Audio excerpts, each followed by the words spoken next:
नमस्कार दोस्तों, PCS fight channel में आपका स्वागत है। और आज हम लोग देखेंगे जीएस मेंस पेपर 3 का एक टॉपिक है अनएम्प्लॉयमेंट इन इंडिया।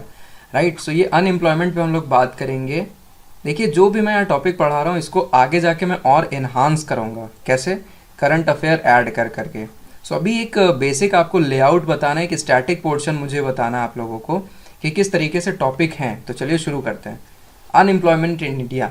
तो अगर बात करें अनएम्प्लॉयमेंट की, तो दोस्तों ये है क्या? देखिए, अनएम्प्लॉयमेंट यहाँ पे अगर बात करी जाए भारत के मामले में, सो क्या कंटेक्स्ट है? Unutilised unemployment potential. कीवर्ड देखिए यहाँ पे, अनयूटिलाइज्ड एम्प्लॉयमेंट पोटेंशियल। पोटेंशियल है एम्प्लॉयमेंट का, लेकिन अभी वो अनयूटिलाइज्ड है।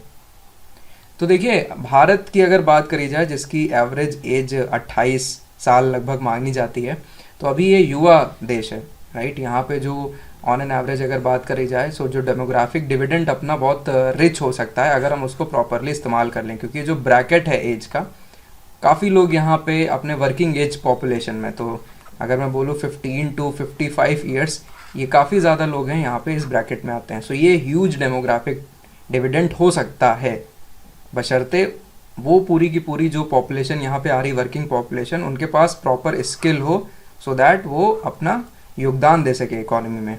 लेकिन अगर ऐसा नहीं होता है, अगर ये जो हम लोग को विंडो मिली है 20 से 30 सालों की, अगर हम लोग इसमें इस चीज़ को अच्छे से यूटिलाइज नहीं कर पाए, तो it will be a demographic catastrophe for us, या इसी को बोला जाता है डेमोग्राफिक डिजास्टर। ये सब कीवर्ड है, इसको लिख लीजिएगा।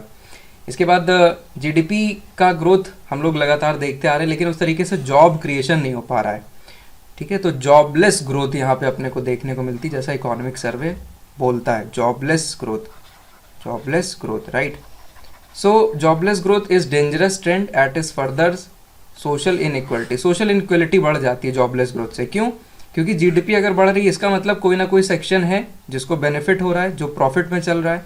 सो ये ऑक्सफैम स्टडी भी निकालती है और काफ़ी चौंकाने वाले आंकड़े प्रस्तुत करते हैं कि कुछ ही सेक्शन हैं सोसाइटी के जो बड़े पैमाने पे रिसोर्सेज को कंट्रोल कर रहे हैं। ठीक है, तो ये रिच और एफ्लुएंट क्लास है जो रिसोर्सेज को अपने अकॉर्डिंगली एडजस्ट कर रहा है, चला रहा है। तो आई थिंक समझ गए हो अनएम्प्लॉयमेंट और उससे रिलेटेड बातें। सो पॉसिबल कॉजेज क्या हो सकते हैं? शॉर्टेज ऑफ स्किल, लोगों में स्किल की कमी होना, लेबर इंटेंसिव सेक्टर अपने यहाँ स्लो डाउन एक्सपीरियंस कर रहे हैं। साथ ही साथ यहाँ पे जो लेबर इंटेंसिव सेक्टर है, जैसे मैन्युफैक्चरिंग सेक्टर हो गया, ये अपने यहाँ कम है, इतनी ज़्यादा इंडस्ट्रीज़ नहीं है अपने यहाँ। अनफेवरेबल इंसेंटिव्स, जिसके तहत कंपनीज को कोई बेनिफिट नहीं होता है, कोई इंसेंटिव नहीं मिलता है, तो क्या करती हैं, चीप लेबर को ही इन्वॉल्व करती हैं और एक्सपैंड नहीं करती हैं। दोस्तों, जब एक्सपेंशन होगा कंपनी का, तो और ज़्यादा जॉब क्रिएट होंगी और नई जगह पे लोग उनसे जुड़ेंगे, तो और सबका फ़ायदा होगा।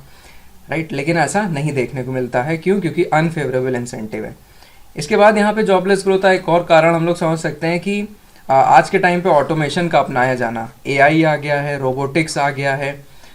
तो इसके चलते क्या होता है कि जो लेबर रिक्वायरमेंट्स है वो कम हो गई। आपने खुद सुना होगा कई जगह पे तो चैट बोर्ड्स ने अब ह्यूमंस को रिप्लेस कर दिया है, काफ़ी ज़्यादा रोबोट्स ने ह्यूमंस को रिप्लेस कर दिया है। तो ये सब अनएम्प्लॉयमेंट के कॉजेज हैं। अब इसमें क्या किया जा सकता है? स्ट्रक्चरल रिफॉर्म्स लाने की ज़रूरत है इंडियन मैन्युफैक्चरिंग सेक्टर में और सेकेंडरी सेक्टर में एट लार्ज। टीचिंग और एकेडमिक करिकुला अपने को चेंज करना पड़ेगा, सो दैट जो शॉर्टेज ऑफ स्किल हो रहा है इसको ठीक किया जा सके। तो न्यू एजुकेशन पॉलिसी जो है ये इसी को टैकल करती है। इसके बाद लेबर लॉज को अपने को चेंज करना पड़ेगा, सरकार ने इस पर कुछ कदम भी उठाए हुए हैं। इंफ्रास्ट्रक्चर इन्वेस्टमेंट अपना अच्छा करना पड़ेगा, क्योंकि ये इंफ्रास्ट्रक्चर इन्वेस्टमेंट अगर देखा जाए तो इंफ्रास्ट्रक्चर, जैसे मान लीजिए ब्रिज है, सो अब ब्रिज जब भी बनेगा तो इंफ्रास्ट्रक्चर क्रिएट हो रहा है, साथ ही साथ इसमें बड़े पैमाने पे जॉब क्रिएशन भी होंगी, क्योंकि ब्रिज को बनाने के लिए आयरन स्टील से लेके पूरा लोअर लेवल तक के जो लेबर होते हैं उन सबको यहाँ पे किसी ना किसी तरीके से जॉब मिल जाती है। सो ये एक बात थी जो अनएम्प्लॉयमेंट पे मुझे करनी थी। आगे मैं इसी को और रिफाइन करता रहूँगा, तो मेरे लेक्चर्स देखते रहिएगा, मिस ना करिएगा। सब्सक्राइब कर लीजिएगा चैनल को और जितने भी आपके फ्रेंड्स हैं उनमें सर्कुलेट कर दीजिएगा इस वीडियो को। Thank you.